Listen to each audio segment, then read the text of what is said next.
Welcome back, everyone, to another podcast, a spiritual podcast where we talk about ideas that make your life much better. Today we have Pippa on the show. Welcome back.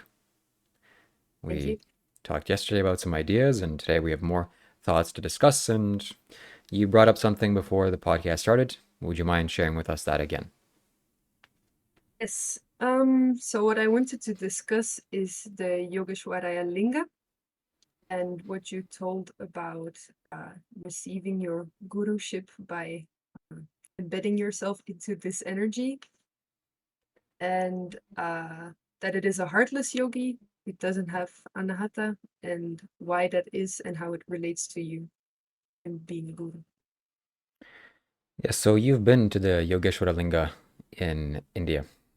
It's the linga that sits in front of the Adiyogi statue. And in fact, I can show you, and I will.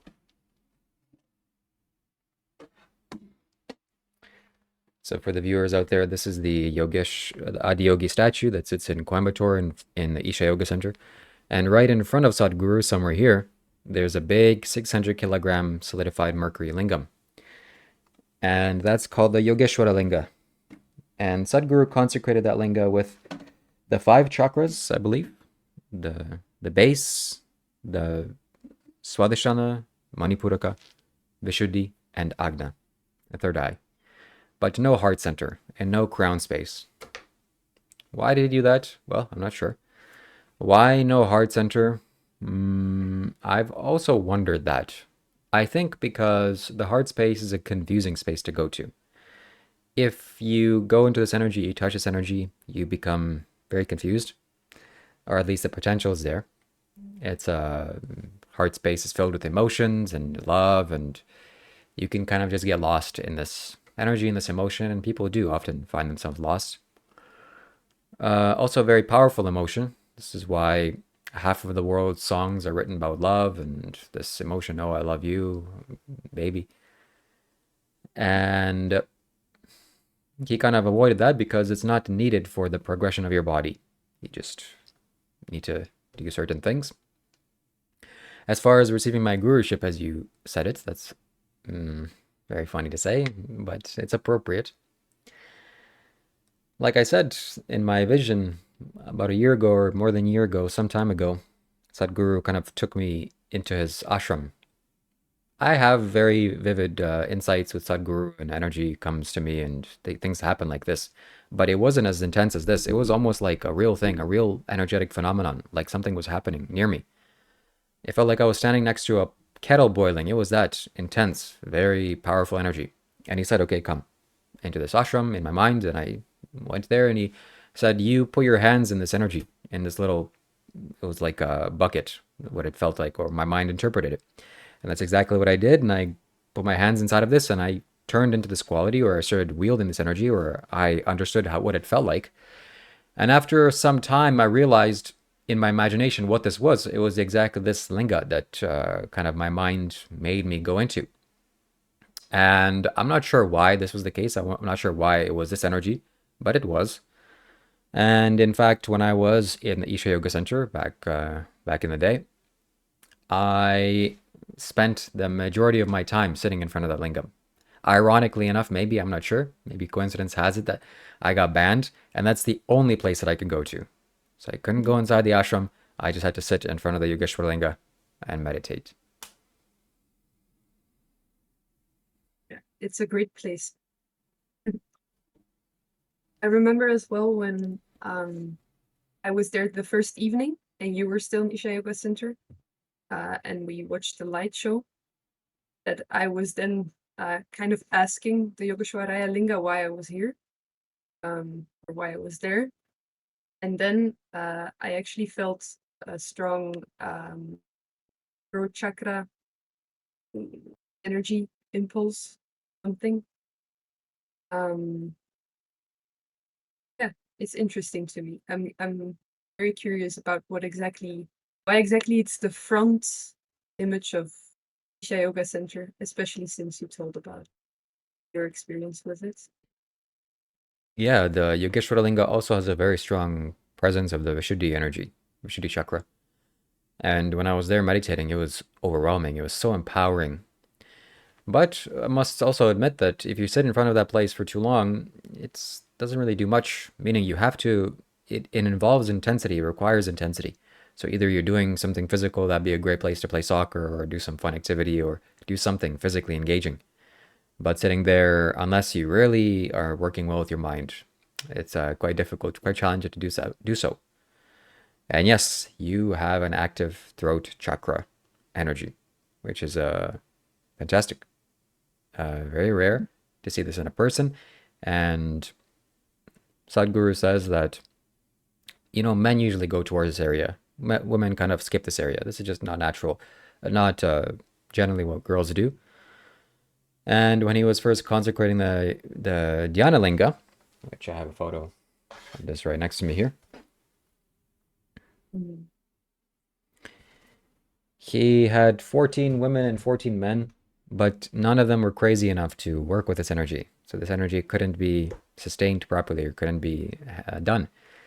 And also, he had largely women, so women didn't go to the space naturally. But it's a very phenomenal place to go to because it makes you so powerful. Your manifestation energy becomes so active, so alive. Your ability to communicate, not only communicate, but transcend or transmit your knowledge becomes accessible, and you can easily do that. So, very essential for anyone to go into the space if you're a teacher, if you want to work with your energy in a more meaningful and significant way, if you want to consecrate things, and if you want to work well with others and be influential. Very, very essential space to go into. And it does make you a little bit crazy, as I understand. Yes, that's exactly right. If you go into this space and you don't have the necessary protection, this is the only place outside of the crown space that can do some harm to you. If you go above your head, maybe that's the final destination you go to. That's dangerous. And no other chakra that's this dangerous. Maybe the heart chakra, but that's kind of okay. With the Vishuddhi chakra, the throat chakra, you need some external support largely. If you don't have some stability, very strong stability, or some elements that help you grow into the space, like I do so here, this is an element that works very strongly with your throat chakra.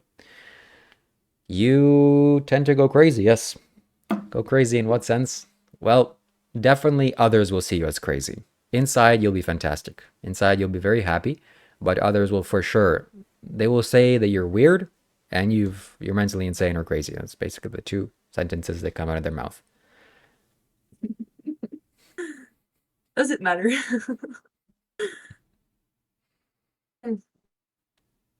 I feel like that's kind of something that I want to do intentionally. I'm not at the point yet of fully expressing that, but it seems so fun to just be so weird to people that it breaks their mind. Or to be completely irrational. Um, Yeah, that's exactly right. Sadhguru is mentioning that he found it very curious when he visited Mata Tapila and the people that lived around that place, what must have happened, the stories that they had. Because when you flare this up, when you go into this energy and you don't have the external support, you want people to get a reaction. It kind of feeds you. So you want them to think you're crazy, or you want to be wild and expressive and all these things. It kind of makes you happy that way. It's very funny. yeah. Mm. So external protection. Also, something to mention here is that the throat center is also a very devotional place. It's a devotional place. If you go into this energy, you become extremely devotional, beyond anyone's rational thought. You become so devotional that you're willing to risk everything, go over the edge. And, well, that's a good thing for you. Maybe it's not a good thing for others. But Shiva's devotees are also known to be very extremely devotional and changing their lives in very significant ways, serious ways.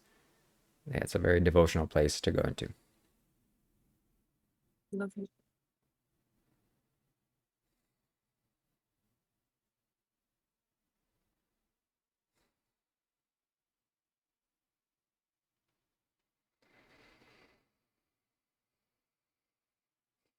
So you're not uh Chakreswara, master of all the chakras? I don't want to Which be. Go ahead, sorry. sorry. Well, which ones are you missing out on? This is a statement I'm not going to easily share with people. I can say I'm enlightened or whatever. This is very simple, very silly. But this is more serious for me. So I don't want to claim things that without actually some substantial knowledge or backing. One thing is for sure that I'm not. Mm, yeah, yeah. So can't say that yet. Okay, mysterious. But I respect that. Mm,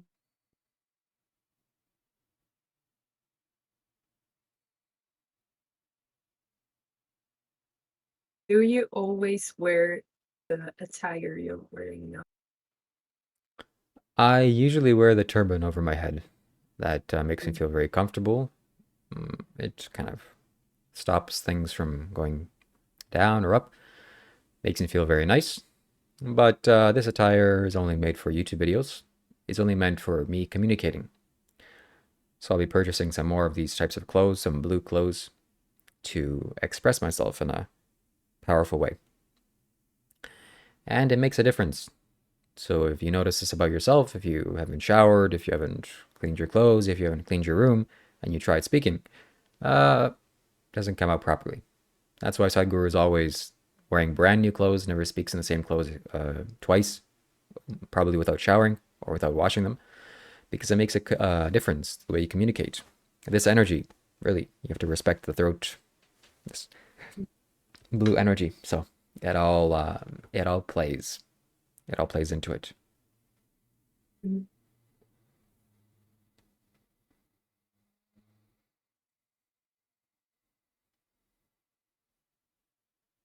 I think that's the end of our show. We've kind of touched up enough. If you have any other questions, I'll be happy to answer. Let me know. Good. That's it, ladies and gentlemen. This is a quick and easy episode. Hope you enjoyed. Stay tuned for the next one.